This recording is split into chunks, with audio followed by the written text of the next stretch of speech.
There are people manipulating energies to cause harm to somebody. People can even cause death. These energies or these kind of practices need not necessarily be directed at you. Right now, if somebody is doing something negative to me, if I am not receptive to it, you are sitting here, you may get it. It's very much possible. It's like somebody is shooting at each other on the street, you are just walking on the street and you may get shot.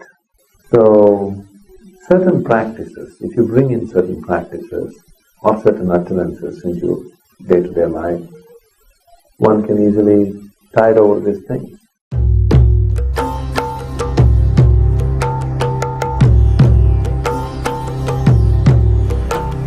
Rudraksh as a seed, this tree mainly grows at certain altitude. Somewhere between 6,500 to 12,000 altitude is where Rudraksh grows in the Himalayan region.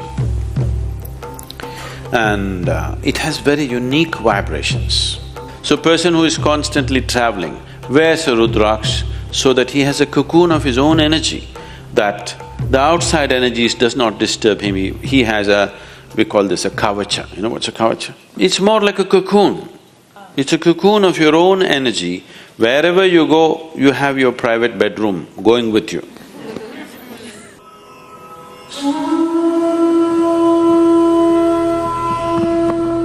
There are hundreds of people who think they are possessed and all this, and we just tell them, you come and sit in the sphere of Dhyana Linga, because there are occult dimensions to Dhyana Linga which just nullifies all this. They go out completely free because the occult dimensions are taken care of in the Dhyana Lingam area. One Paurnami or Amavasya, when things are more receptive for you, just one day, just sit there and go.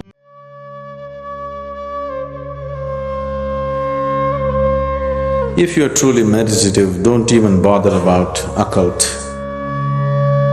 Such things will have no influence on a person who's truly meditative. If you know at least a little bit of silence in you, at least few moments of silence in you in a day, you don't worry about occult. Such things cannot impact a person who knows the stillness of his inner being. Someone said, man is ill only because he doesn't know how to be still. It's perfectly correct. It's perfectly right.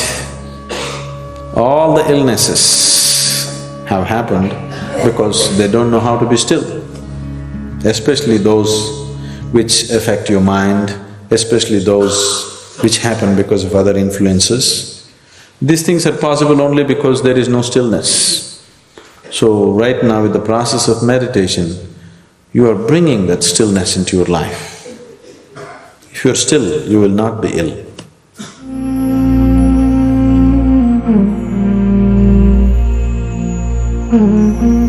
Above all, keeping yourself, the more mentally, emotionally distracted and unfocused you are, the more you're susceptible to these forces. If you are in a certain level of focus and determination, you will see these things they may be like a small road, a bump in the road, they won't be a crash.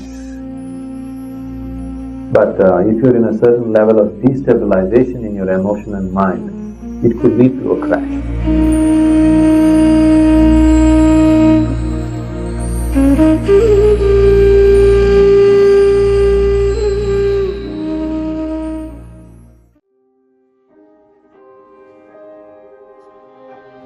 Human beings are not merely physical entities, but are, in essence, composed of energy. This fundamental energy pervades every aspect of our world, making up the entirety of life itself. The outdated belief that everything is solely material, that everything is matter, has been replaced by the understanding that energy is the underlying force governing the whole of existence. In the past, People might have seen the world through a materialistic lens, but those days have now passed. We now recognize that energy is the true essence that shapes our reality and governs the dynamic interplay of life. In the early 20th century, Friedrich Nietzsche, the famous German philosopher, famously proclaimed the death of God. He said, "God is dead." However, it is abundantly clear now that it is not God, but rather matter that seems destined to face its demise. Matter, as we traditionally conceive of it, is essentially lifeless and inert. In fact, it is not even accurate to claim that matter ever truly existed in the first place. This misconception arose from the fact that matter appears tangible and visible to our senses. Modern science, however, uncovers a different truth. Scientists assert that what we perceived as matter is, in reality, a concentrated form of energy. Matter, as we once knew it, is nothing but condensed energy taking on various forms. Hence, the concept of matter as a distinct entity loses its validity in the light of this understanding. Consider a seemingly solid stone, so rigid, so crystal clear, and seemingly substantial. In reality, even this stone is not what it seems. It also is nothing more than a condensed arrangement of electrical charges, an intricate dance of energy patterns shaping its appearance and characteristics. In essence, the old notion of matter has dissolved into the realization that energy is the essence of all things, and matter, as we previously perceived it, has no true existence in the way we once thought. The world around us, including the sturdiest of stones, is ultimately a manifestation of energy in various forms. Presently, from a scientific perspective, the entire world is perceived as an assemblage of various energies. However, from the standpoint of spirituality, this concept has always been acknowledged, often referred to as godliness. Science now designates this force simply as energy, stripping away any metaphysical connotations. As scientific understanding progresses, it will likely debunk another fallacy. A century ago, science insisted that matter represented the ultimate truth, whereas today it identifies energy as the fundamental truth. In the future, science may come to the realization that consciousness is the sole truth. Similar to how science previously uncovered that matter is a concentrated manifestation of energy, it is conceivable that it will eventually discover, if not in the immediate future, that energy itself is a condensed form of consciousness. Every individual embodies a fragment of the same life energy that permeates the universe.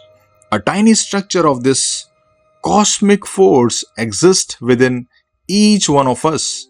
This energy exhibits two distinct flows, outward and inward.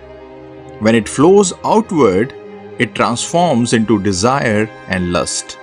On the other hand, when it flows inward, it becomes non-desire, which is synonymous with your true nature, the consciousness. The sole difference lies in the direction of its movement. As desire turns back upon itself, when the desire is homeward bound, it undergoes a transformation into non-desire, assuming the essence of consciousness. If a person's energy continuously flows outward, driven by desires in worldly pursuits, they gradually weaken, losing touch with their divine self. Despite achieving numerous external accomplishments driven by these desires, they remain unfulfilled within themselves. The direction of energy is determined by what we seek to attain. For external acquisitions, energy moves outward. But for attaining the divine essence within, for recognizing your divine conscious nature, energy must journey inward. Just pay close attention to the distinction. When I refer to desire, I am speaking of energy that flows outward from within. On the other hand, non-desire denotes the inward flowing energy. These two characteristics define the nature of energy. Its flow can be directed outward or inward.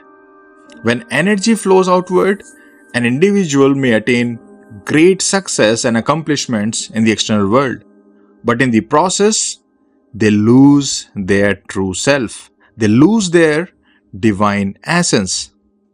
Even if you gain the entire world, it becomes meaningless if you lose yourself. It becomes meaningless if you lose your divine self in the pursuit. When energy starts flowing inward through your spiritual practices, it transforms into non-desire, focusing on your divine conscious nature rather than external gains. This inward flow leads to a deeper connection with yourself. And in the attainment of your divine self, true and eternal freedom is found. The concept of desire involves longing and wishing for something. Whenever we desire something, our focus shifts outward because we hope for fulfillment in something external. This outward flow is characteristic of human nature. We are all driven by desires, constantly flowing outward. Just have a close look at your life. Throughout the day, your thoughts and actions revolve around seeking external objects or experiences. Some desire wealth, others desire prestige, and many yearn for love. Surprisingly, even those seeking godliness or liberation tend to look outside themselves, thinking that these goals exist in some external realm. They believe God is somewhere in the sky or liberation lies above and beyond. However, true spirituality has no connection with external objects. True spirituality has nothing to do with your goals in the external world. Those who place their gods, who place their liberation outside of themselves, must recognize that they are not aligned with the essence of spirituality. They are really not walking the spiritual path. The state of liberation from desire can only be attained by redirecting our flow inward. Any object or achievement pursued outside of yourself diverts your energy outward, hindering you from achieving genuine inner fulfillment. To find true liberation, you must put an end to this outward flow and turn your focus inward, where the treasure of self-discovery, the treasure of self-realization lies.